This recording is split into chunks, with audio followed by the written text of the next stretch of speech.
Индустрията на фалшифицирането е тясно свързана с индустрията на удостоверяването. Едното произлиза от другото. Двете са много тясно свързани и колкото по-съвършени стават фалшификатите, толкова повече трябва да се съвършат и удостоверяват. Изкуственият интелект също е намесен, разбира се, но на властелините, които го създават, ни трябва повече от 8000 часа обучение.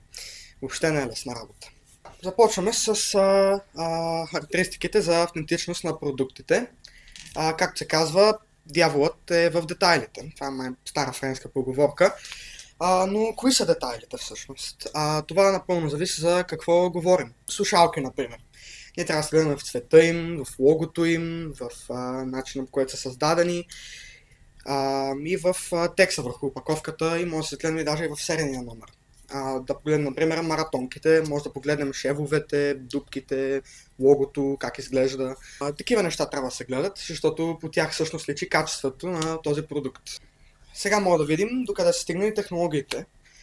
Доста надалеч, разбира се, в 2024 година. Има два вида, цифрови и физически. Обяснявам ви. Физическите са различни неща, които могат да се проявят върху самият продукт. Съответно, водни знаци, уникални знаци върху опаковката или холограми. Водните знаци са много трудни за фалшифициране, както и всичките знаци, уникалните знаци и освен това холограмите, които са триизмерни изображения.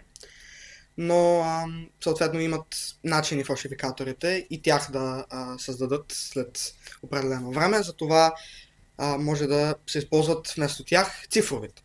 Тук говорим за QR кодовете, NFC технологията и блокчейн системите.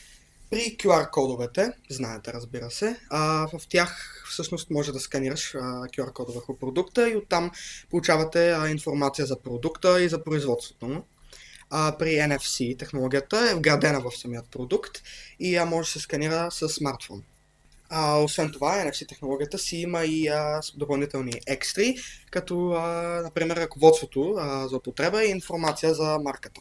А пък блокчейн системите направо проследяват продукта от начало до край, му слагат уникален цифров идентификатор и затова няма начин тях да се фалшифицират.